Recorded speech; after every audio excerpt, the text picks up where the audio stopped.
Hello, everyone. Welcome to my show. Autumn is here. I am your host, Francine Crawford, and I'm here today with a special guest. Her name is Miss Medge Adams, and she is a care consultant at PSS Circle of Care. Welcome to the show, Medge. Thank you so much, Francine. It is such an honor to be here. I do want to get started with just a little bit of background information about myself. Sure. I am a care consultant right now with an agency called Presbyterian Senior Services, and I work with their Circle of Care program. So some of my background information includes experience. I have 5 years experience working with substance abuse. I've worked with children with developmental disorders. I've done some outpatient therapy. But for the past 7 years, I've mainly been working with caregivers, caring for someone with memory loss.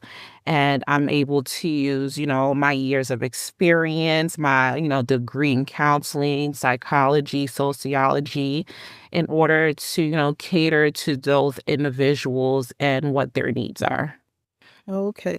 So PSS, just give me a little bit more about PSS, because I'm not sure if anybody really has heard enough about it. So. Well, PSS is an agency in New York City. It started in the Bronx from the church, and from that time, it developed into so many programs.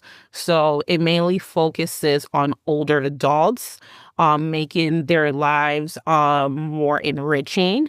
So we have 10 senior centers, I believe, in the Bronx and Upper Manhattan. We have different programs such as coming of age. So PSS coming of age is for older adults who, recently retired. They're interested in their second career, their new passions. We have our Circle of Care program, of course, which caters to individuals caring for someone with memory loss, someone who is frail or chronically ill.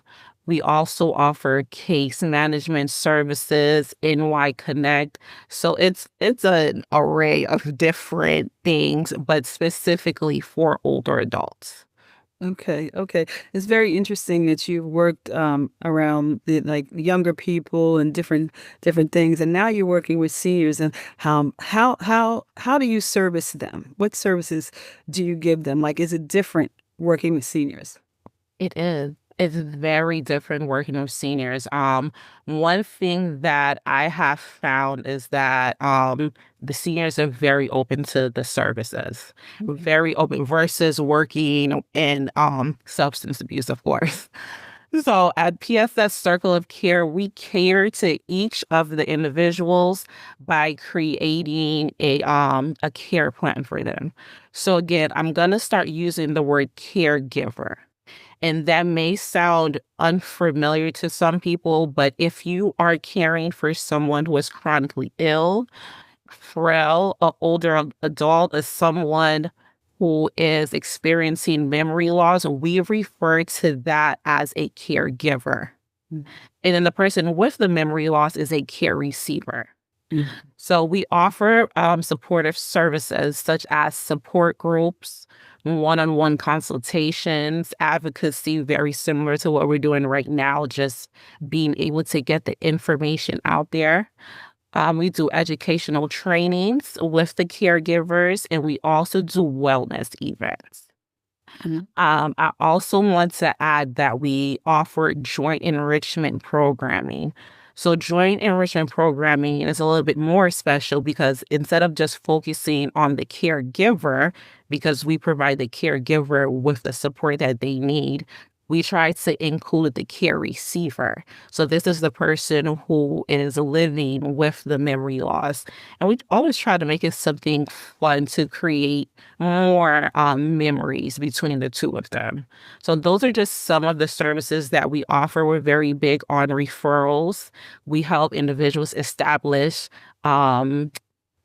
long-term care Medicaid, if they're in need of case management services.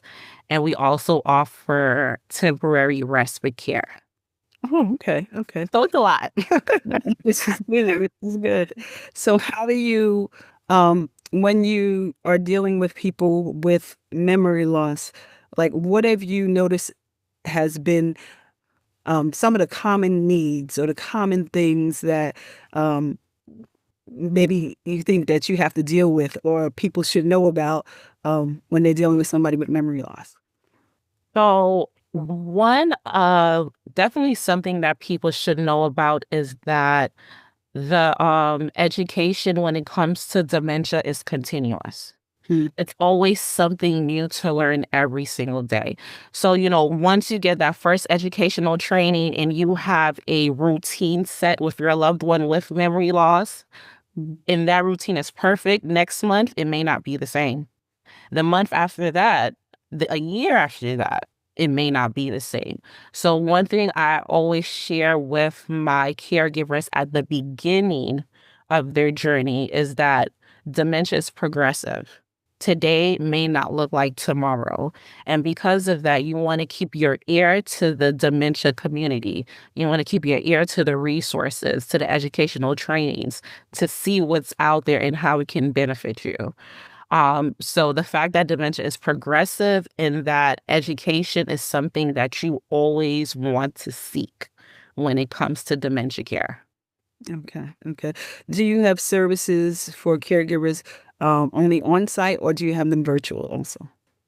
So it used to be mainly on site, where we came into the neighborhoods and we felt at that time that was the best way to cater to our older adults, because they don't know about the computer thing.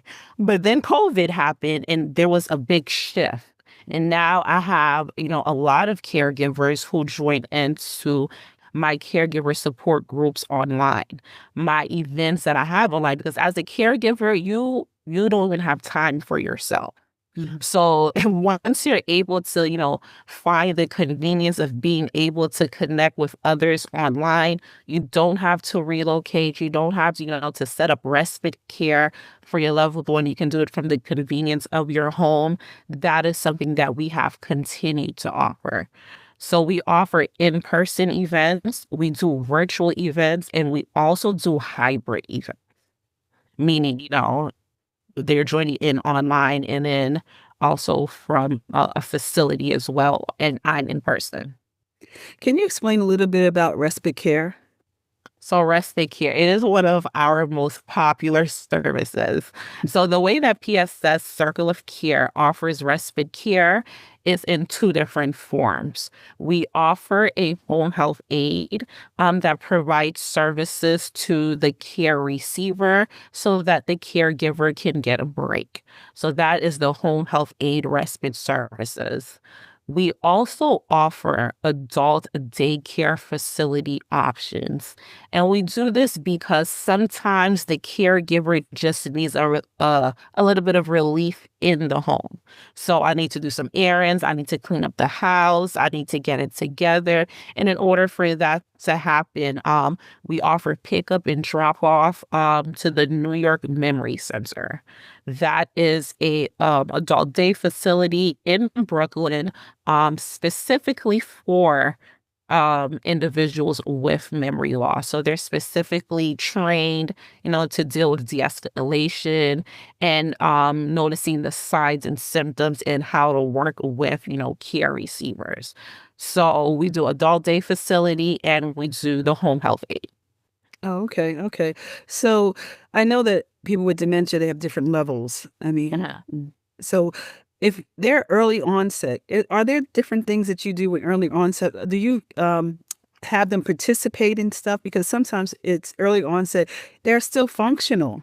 Yes. You know, so what do you do to encourage that, encourage them to keep participating in stuff? And is there something that you have a program or something like that that will help them to keep staying active?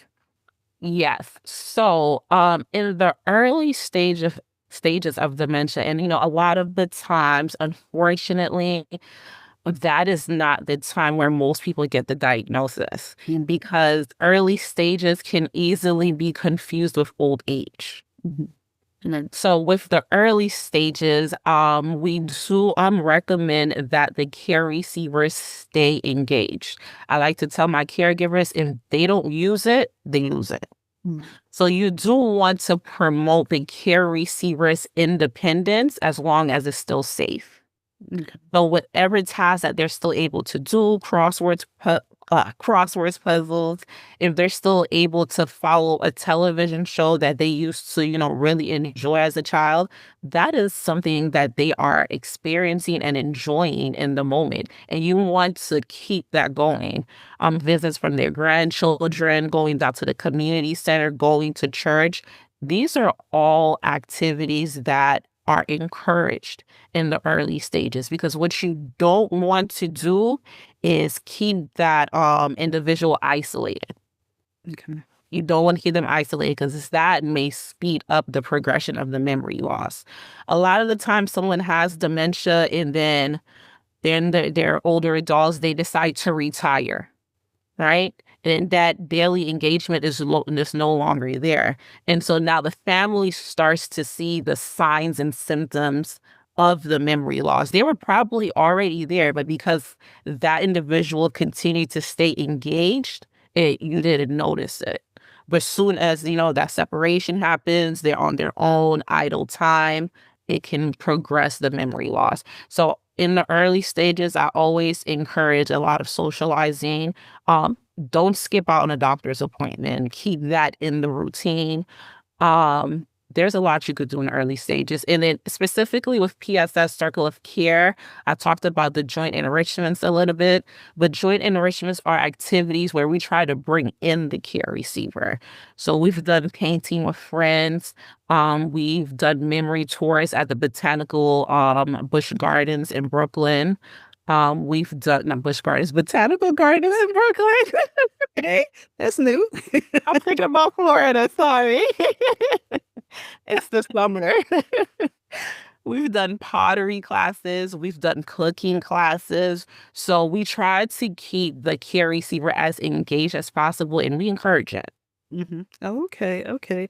Is there anything that you noticed during the over the years, because you've experienced in this over the years, that has really gotten better, that you see a difference, that is something that, has happened, that a tool that you use, or far as partnerships, far as anything that's has been happening with people with dementia and in that field that has gotten better and it's something that you feel good about that has supported this mission of helping people with dementia. You know what? I don't know if it's gotten better because of the promoting or the advertising. Maybe I've gotten better. But one thing I have noticed is, early on when speaking with caregivers, it's almost as if I had to convince the caregiver that they needed the assistance, because dementia is very taboo. It's taboo for the person experiencing the dementia. It's taboo for their children or their loved ones to accept the fact that this person may be experiencing some memory loss. So it's hard on people all around. And what I've noticed more recently is that the caregivers are more accepting to hearing the information about dementia. It doesn't start off where she's just going to forget your name overnight. Short-term goals first is the little things that you have to notice. You may not notice because you go to grandma's house once a week. You see her for, an hour, maybe 2 hours. Those are called moments of clarity. In order to have the full picture, you need to be there. So what I've noticed as I've been doing this for a couple of years now is that the caregivers are more passionate about getting the services. They're more open to receiving their services so that they can, help their loved ones. Because you have to educate the community. That's the biggest thing. You have to educate the community so that they have an understanding, so that it's no longer taboo. Mhm. So I would say that has been the biggest takeaway, being able to work with my caregivers who are just as passionate about, helping their loved one as me. I love it. I love it. It makes the job much easier. Well, that's great. So let me ask you, Do you see anything that is in the future that, what would you like to see? What do you see that is missing or needed, or is something that is happening that you're hopeful is for the future? What do you see for the future with people with dementia and caregivers?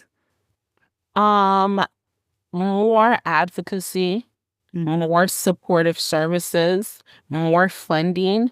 I like to tell people, we have to recognize that there is a problem and then organize to advocate, just like we're doing today, that, assistance is needed, and then the funding will come. Those are some of the most important things. What are you hopeful for? Yeah, It's needed yeah. in the future that you see. Advocacy. That is number one. Knowing that intergenerational programs, not only does mom know how to care for grandma, but the granddaughter knows how to care for grandma. The understanding that, this is not old age. Maybe, someone should take, grandma to a doctor's appointment, the whole family getting involved in the care of your loved one. Because by the year 2050, 1 out of 2 people over the age of 85 are going to have the diagnosis, some diagnosis of memory loss, whether it be unspecified dementia or Alzheimer's. And you want to be able to care for the people that you love, because those statistics are high.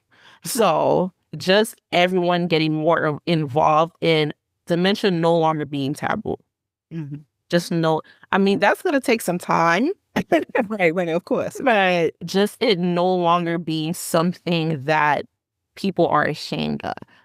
Like, because, 1 out of 2, that's at this point, if you're lucky enough to make it to 85, is something that you may have to deal with, something that you have to start thinking about. Oh, wow. Wow, that's very interesting. That's very interesting, and it gives us something to think about. And It does.